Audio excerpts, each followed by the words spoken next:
oldest desert on the planet, is a rare beast. Join the quest to find one of its more elusive members. They are not a mirage. And while local wildlife fears them, one scientist tracks down these scavengers to unlock the secrets of their existence, how they live, how they hunt, and how they adapt as the world changes around them. The key lies with a den mother named Tosca, and German scientist Ingrid Wiesel stops at nothing to find her on Hyena Coast.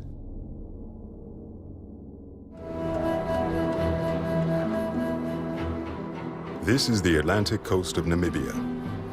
Here, an arid desert meets with powerful ocean winds, making some of the harshest conditions on Earth.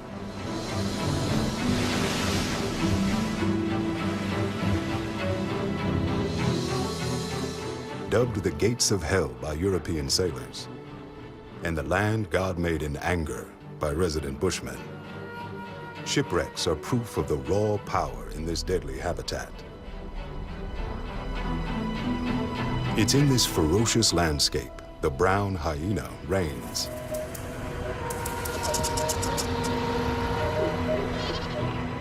The seal colonies hugging the shoreline are its hunting ground. Hundreds of thousands of Cape Fur seals call this home.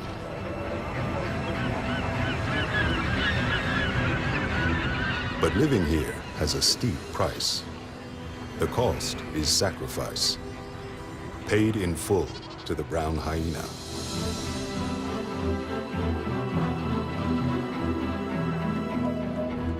German scientist Ingrid Wiesel keeps record. It's her life's quest to study the brown hyena, otherwise known as the strand wolf.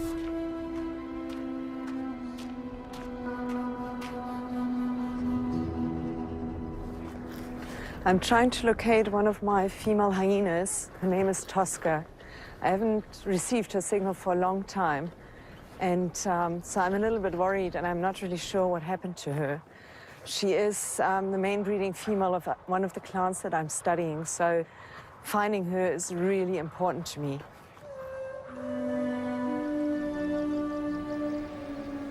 Ingrid discovered Tosca when she was 4 months old and watched as she became the leader of her clan.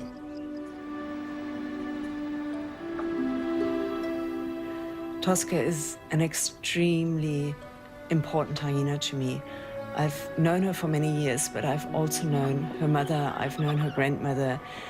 She's basically the third generation of hyenas of the group that I started studying when I arrived here 17 years ago.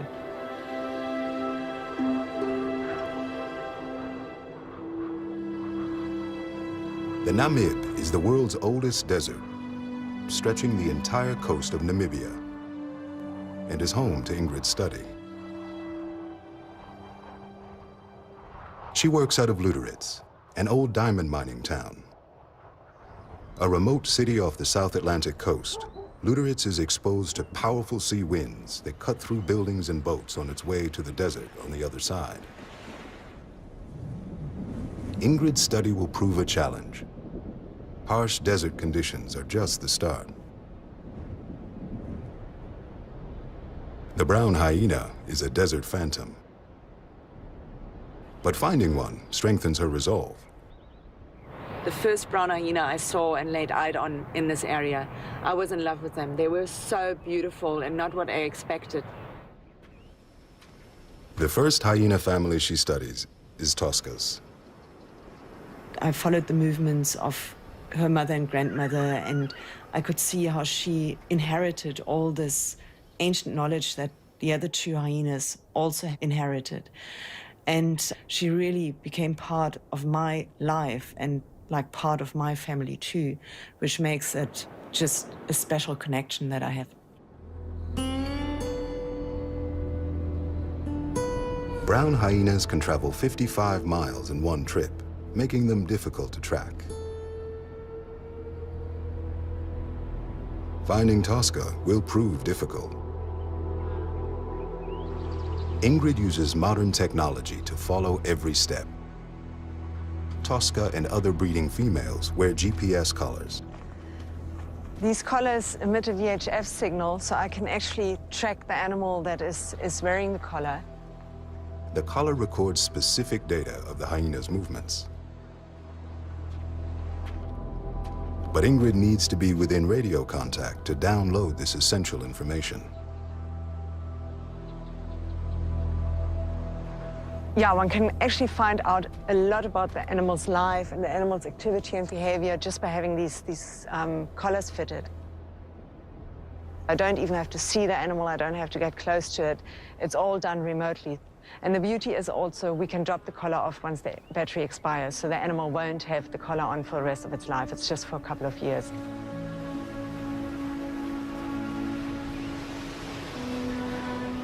"17 years of study, and now Ingrid is the world expert on brown hyenas. Hyena lady is what the locals call her. Her research shapes our understanding of these elusive beasts.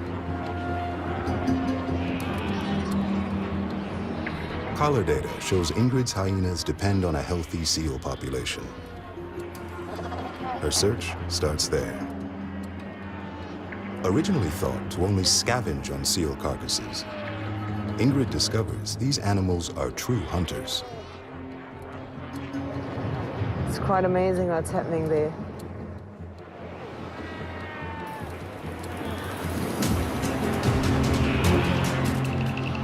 They stalk the coastline for seal pups, an important part of their diet. Ingrid keeps her focus on the science with an empathetic eye. When you are at the seal colony, you've got thousands of seal pups there. So you don't really bond with one of the seal pup. It's like a prey item. It only takes one bite for the hyena to crush the pup's skull, killing it instantly. If you study a carnivore, you have to deal with death. I mean, they have to feed their young, that's just life. Ingrid also discovers these coastal hyenas are active in the day, contrary to their nocturnal inland cousins. And she also suspects brown hyenas are able to sniff out seal pups that have recently suckled, making for a rich and fatty meal. Sometimes pumping milk from the baby with its paws.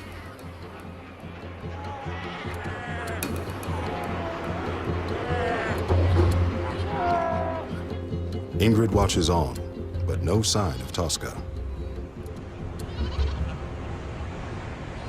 Mothers carry some of their kills to their dens, sometimes as far as 12 miles away.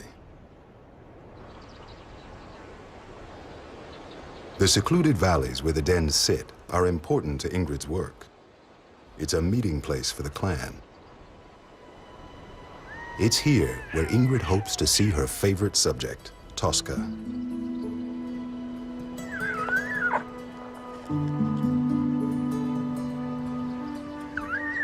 It's actually females that are my favorite animals because that's the ones you observe with the cubs at the den the most. So obviously they grow to your heart and you see how much they have to work to raise the cubs. Typical dens average 4 adults who bring back food for the cubs.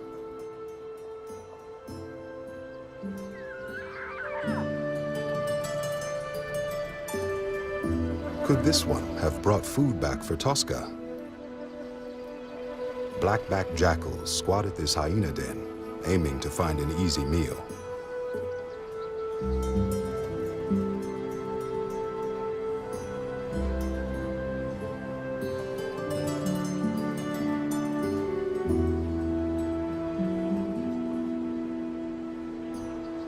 Brown hyena dens are located in secluded areas to offer cubs protection from the harsh world around them.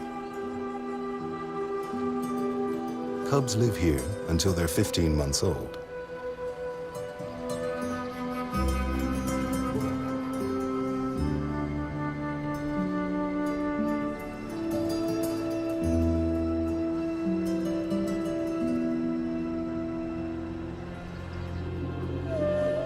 German scientist Ingrid Wiesel hopes the subject of her study, Tosca, is among them, but she is nowhere to be found.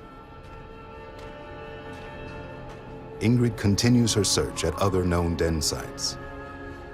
I haven't seen her for weeks, and I was just hoping by having a look at all the den sites that I know that she's used in the past that I could find her and see what she's doing, whether she's breathing or whether she's okay. Each den she checks is empty. Bones litter the ground and prove this to be a busy den.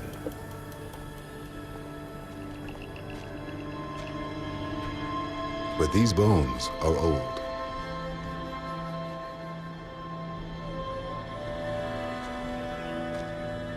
When her mum died, Tosca became the main breeding female of that hyena clan.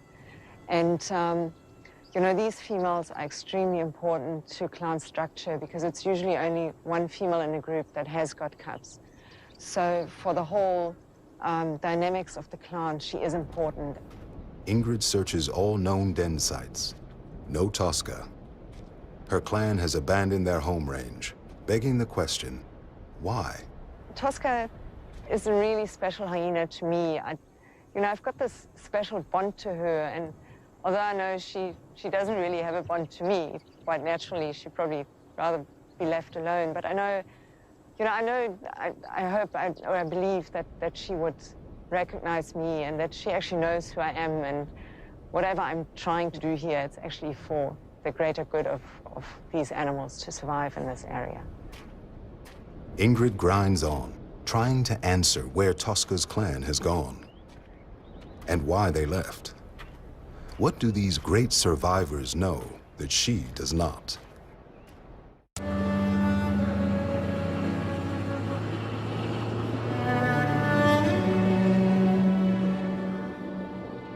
A new threat to hyena survival may be why Tosca has left. Ingrid is determined to learn why.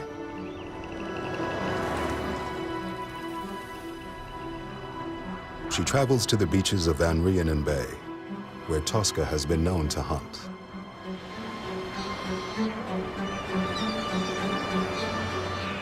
Several seal rookeries scatter along the shoreline.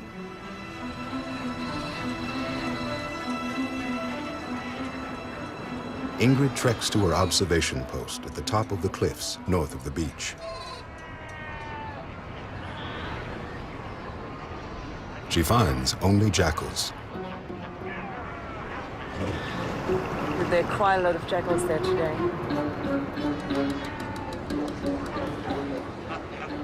Seal carcasses are plucked to fill their bellies. There are fewer seals this year, and the jackals grow desperate.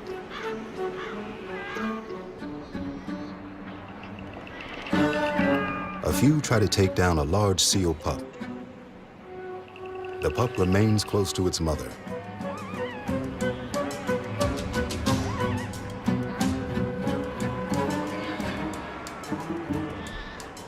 Though the jackals try to split them.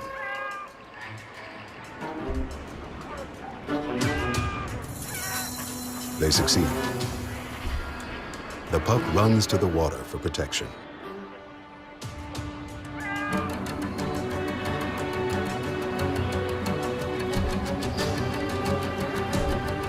He's lucky.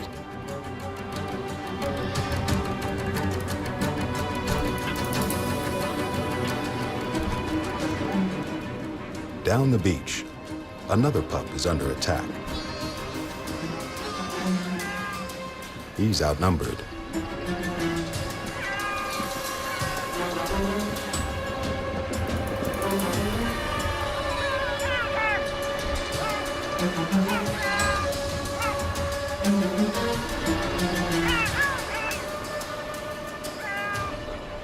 One jackal bites the throat. The others tear at its body.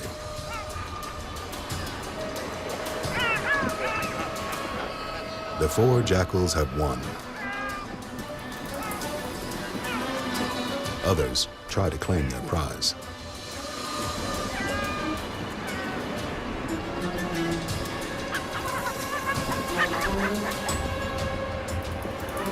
The smell of death draws more hungry jackals and creates a feeding frenzy.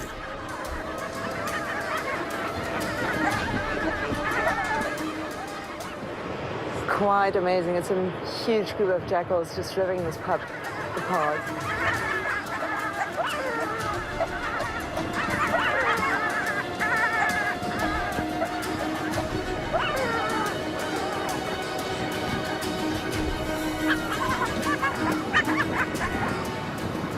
It's really amazing how efficient they are with their hunting strategy. They've got these groups that form and they cooperate so brilliantly. They are true survivors, these jackals. There are dozens of jackals, but no hyenas. No Tosca. Ingrid's quest continues. 60 miles south of Luderitz sits Baker's Bay. A large seal colony lives here. And this is where Ingrid goes next to find Tosca.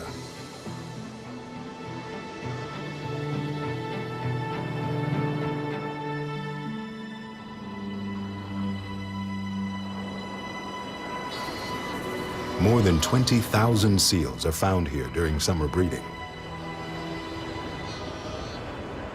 It's a perfect hyena hunting ground.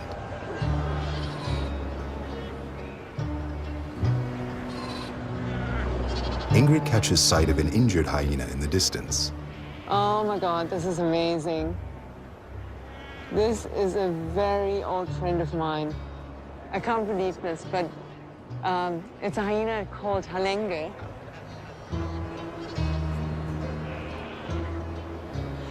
It's a hyena I collared many, many years ago. He was the first hyena that I ever collared with a GPS collar. And he must be, I must think a bit, but I think he's about 14 to 16 years old. So I really didn't expect him to see me at the seal colony. Well, he looks in a pretty good shape for his age, but he's limping quite badly. It's not really unusual because a lot of hyenas do injure themselves here. They fall, they slip in the rocks. But obviously, you know, there's quite a lot of competition between hyenas at seal colonies, so they also fight a lot. So you might have got the injury from a fight with another hyena.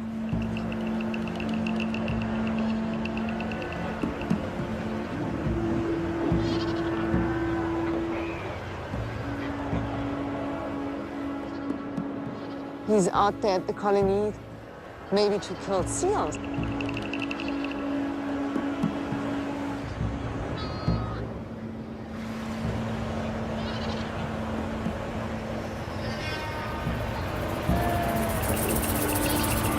Halenge's first attempt to catch a young seal is clumsy. Its mother tries her best to protect her young. With good result. This pup got away. Will Halenge find another?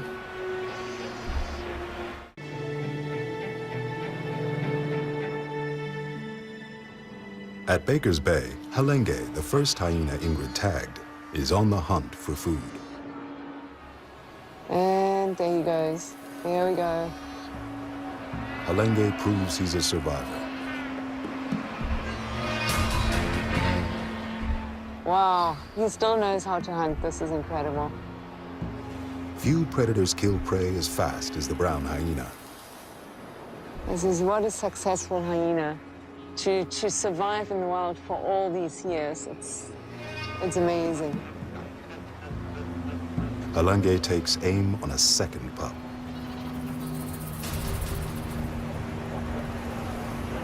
Death comes with one bite.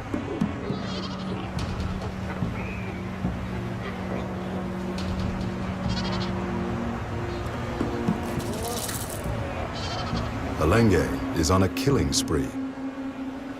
Ingrid has seen this before. The average is 3 pups, but some will take 10 or more.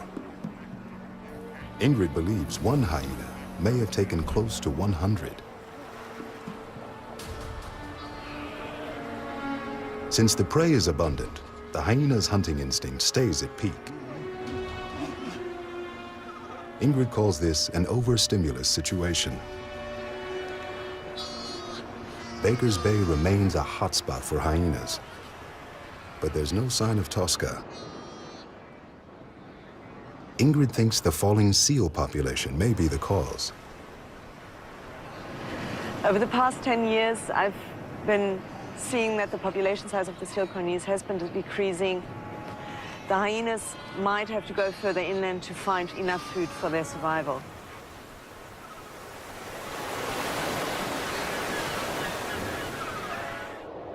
Could Tosca be inland?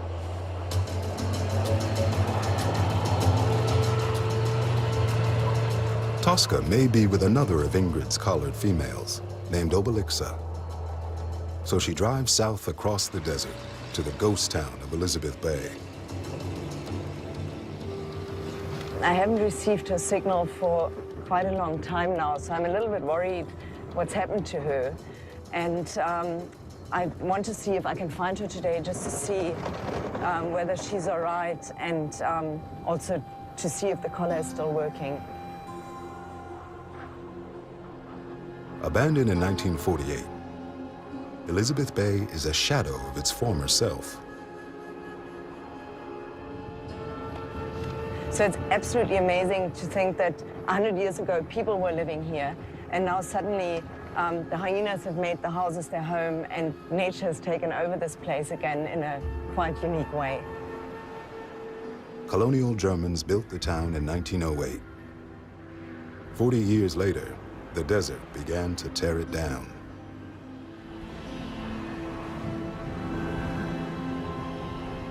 The unrelenting wind erodes every brick and stone, making way for its new residents, brown hyenas. Obelixa could be anywhere. Worse, she knows each nook and cranny of these buildings. Obelixa's signal now. It's very, very difficult to judge the direction of the signal with being between all these buildings, so it bounces off all the walls. And I know that Obelixa has got quite a few resting sites inside these buildings. So just in case if she's inside there, that we are not standing right in front of her and she hasn't got any way out, and, you know, we put ourselves in danger. Yeah, it sounds as if it's actually coming from inside there. Ingrid bottles her fear in hopes Obelixa can provide clues to find Tosca.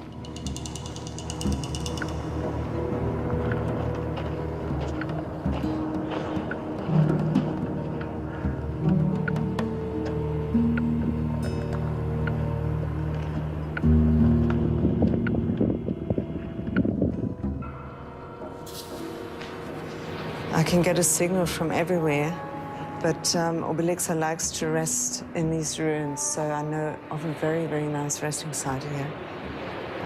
And I just want to see if she's actually in there. But, no. See,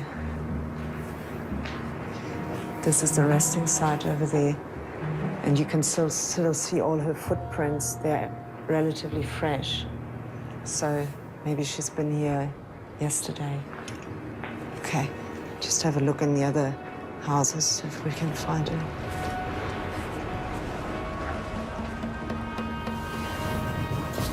There she is, there she is. She just came out there. Okay, she's walking around the building there. There she goes. She doesn't look bad. Obelixa is here. Tosca is not.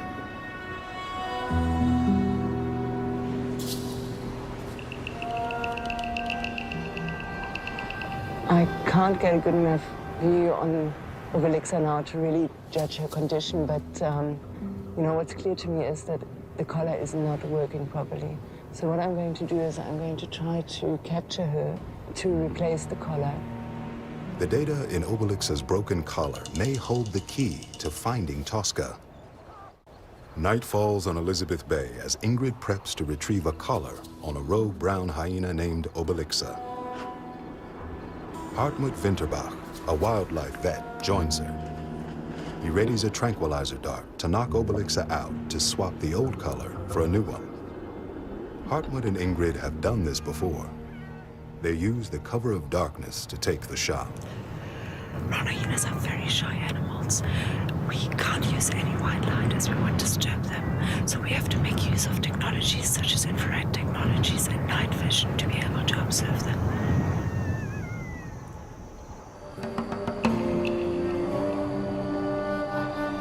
The bait sits for several cold hours when Ingrid finally sees something. There's a hyena, but it is a cub.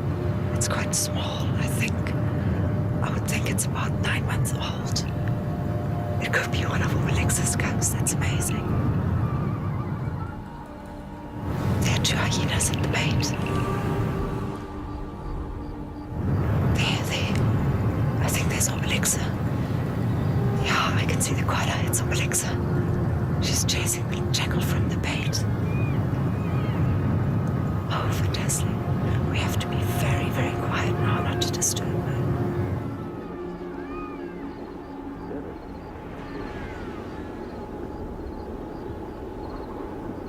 Hartmut takes aim and shoots.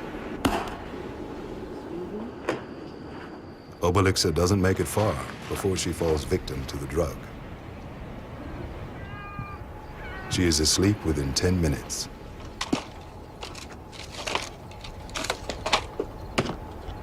Ingrid and Hartmut have little time to act. We have to be extremely quiet because the animal can still hear everything which is going on around it.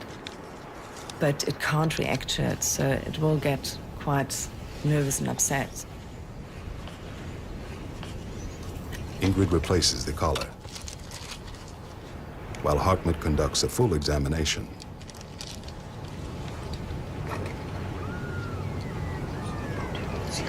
Ingrid uses tissue samples to track Obelixa's health, information essential to her work.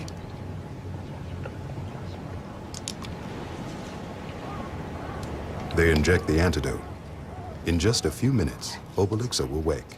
The animals actually suffer from some sort of amnesia from the drugs, which works in our favor because they often, or they don't seem to remember what has actually happened to them.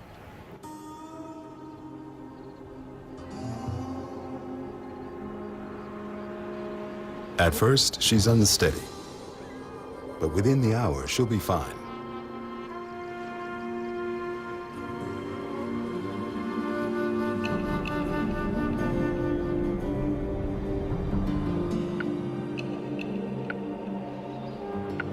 In the morning, Obelixa roams her streets without reservation. Elizabeth Bay is her home, and the darting won't scare her away. Her bond to this town makes it unlikely Tosca would be here.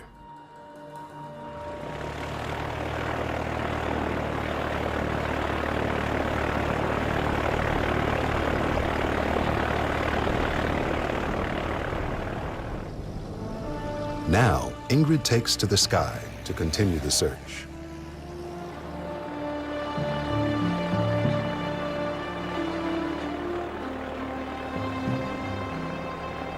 From here, Ingrid studies the vast coastline her brown hyenas claim as their own.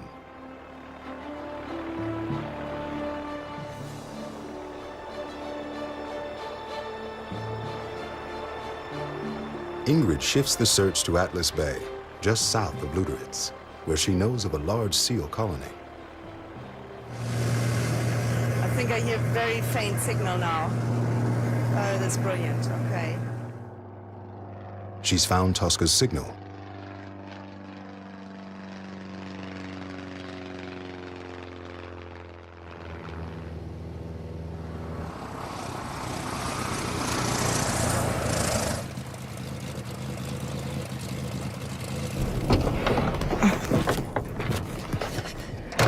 I got a very faint signal of Tosca close to Atlas Bay, so I really want to take the opportunity and go into that area and see if I can get a signal from the ground.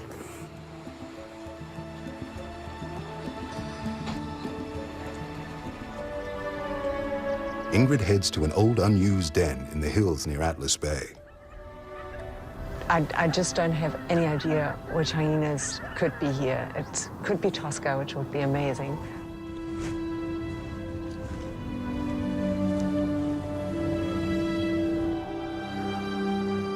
Ingrid watches for Tosca as night settles over the den.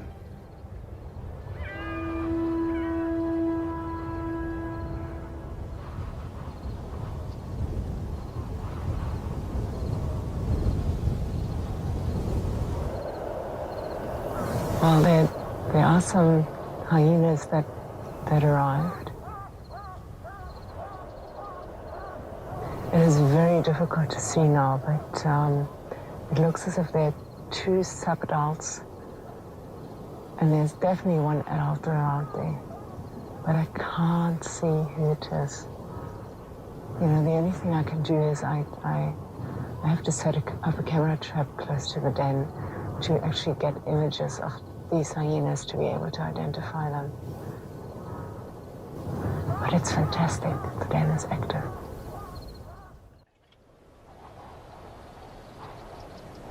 It's morning on the Namibian coast, and German scientist Ingrid Wiesel sets up a remote camera to learn more about a den of hyenas.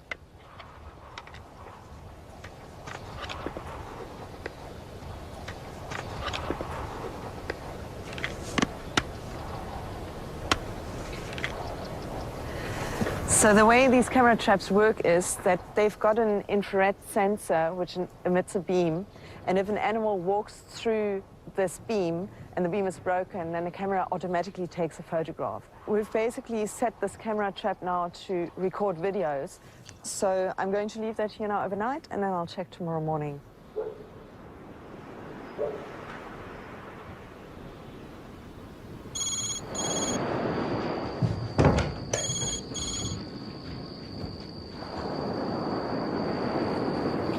Hello?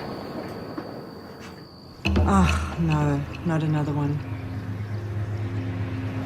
I got a phone call this morning that somebody found a dead brown hyena on the road. And from the area where he described he found this hyena, it could actually be that it is Tosca. So I'm really worried that we've got bad news.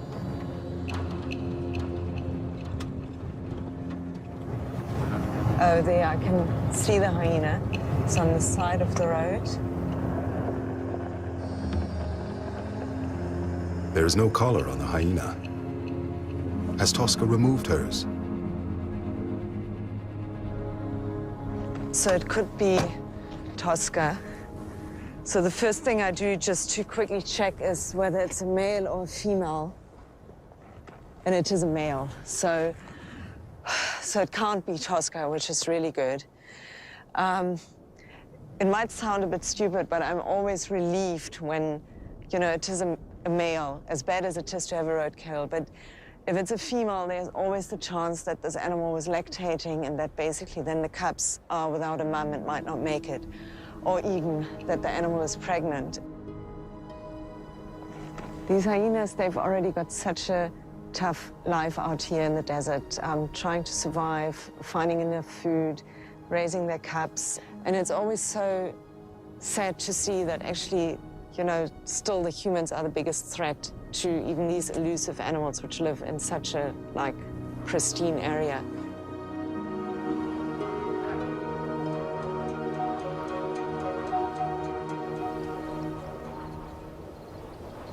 Now Ingrid is eager to see if her camera in Atlas Bay has better news. I'm really excited to see what's on these photos. I hope I can ID some of the animals. So we should be able to see, no. The hyenas managed again to get the equipment out despite all my efforts. So, well, I guess I just have to find the bits and pieces and hope that the memory card is still somewhere and that I can still recover some of the photos and see the culprits. So we've got the back here. There's some more pieces. Oh yeah, I can see it. Oh God, that's good. At least, well, It still looks, I hope we can still use it. It's pretty dirty, but the camera trap is beyond repairs, that's for sure. The camera is destroyed, but Ingrid's determination never wavers.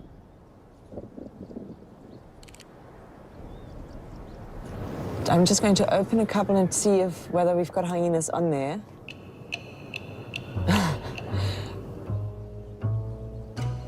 There's a porcupine.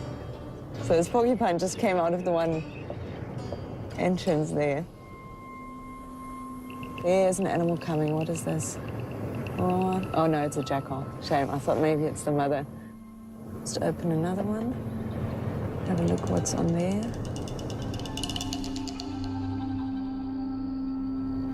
Oh. This is the one which ate my camera trap. It's just grabbed a piece, and I see it walking off with it.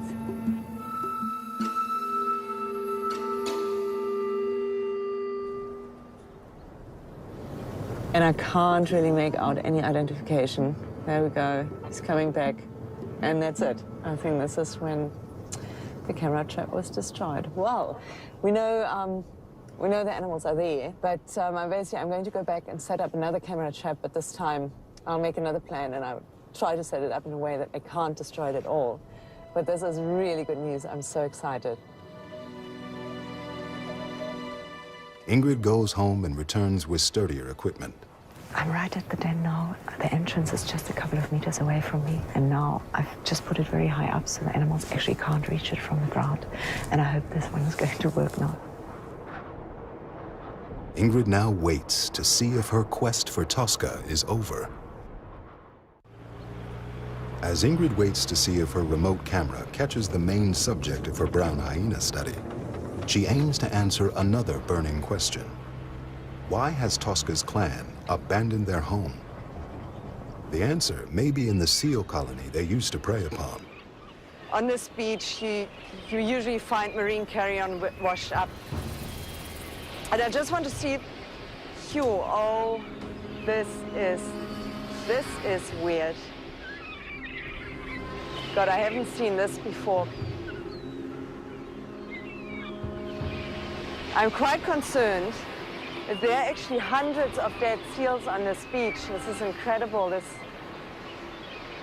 Usually seal pups die within the first month of being born. That's when we find most mortality. But now the pups are 4 or 5 months old. They shouldn't actually die in these numbers. Massive seal mortalities like this may be the reason Tosca moved her clan. Rotting seal carcasses would only provide food for a short time. Tosca may have moved in order to keep her clan alive.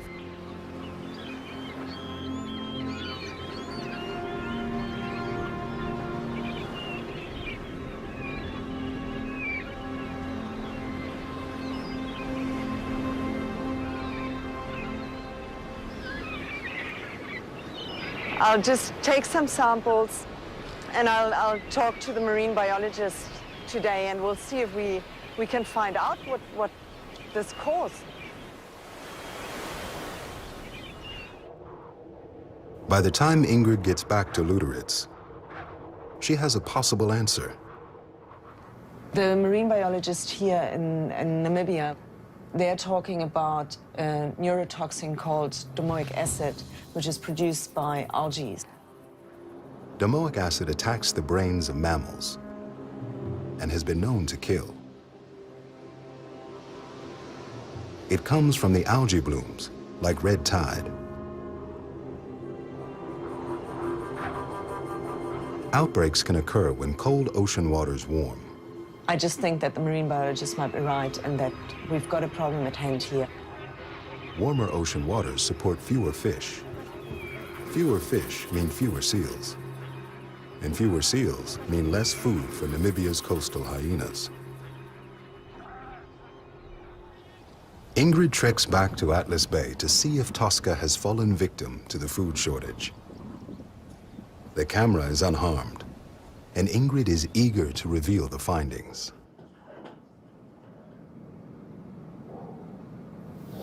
Looks as if it's been like going on and off the whole night, so this is really exciting. I hope. Okay, those are 2 sabotage.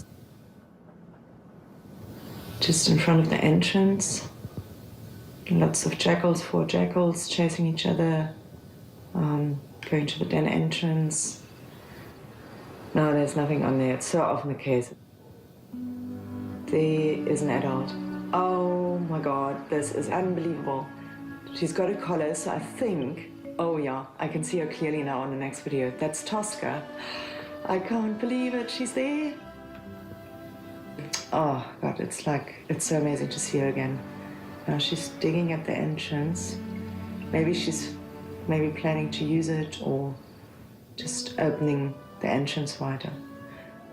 Oh no, oh, there's a tiny little cub coming out. This is unbelievable. On the second one. And it looks, they are hers. I mean, this is incredible. They go straight to Tosca. Oh, they're probably 3 months old. They're not older than 3 months. They are tiny.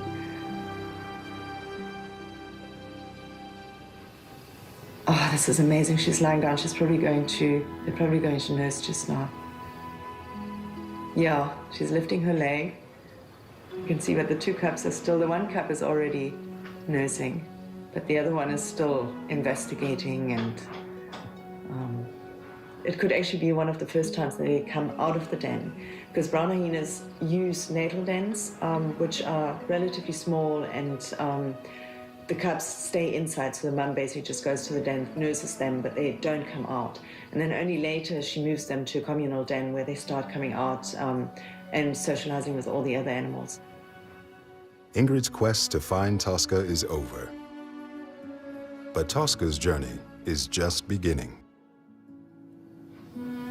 This is great. This is better than I ever hoped for, finding her and her small little cubs.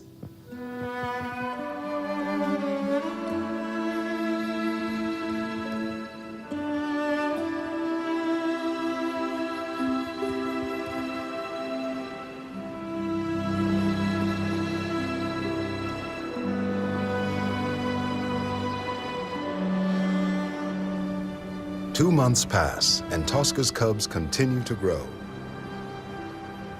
Now more confident, they play in the day. Their mother ever tender.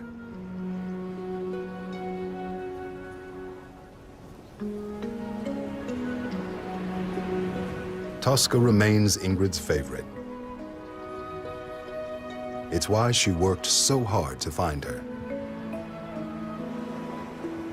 But now, it's time for Ingrid to let Tosca go. Tosca's collar's life is coming to an end. So I decided, before I'm losing her and maybe the collar again, I decided to actually drop the collar off and retrieve all the data. So on the one side, as a scientist, I'm really happy to retrieve all the data today and to be able to see what she's been up to for the past year. But on the other hand, I'm really sad because it means I have to let go. I have to say goodbye to Tosca, who, you know, I've followed for such a long time. So I feel a little bit as if I'm losing a friend. Ingrid's study of the brown hyena will not end with Tosca. The strand wolf survives.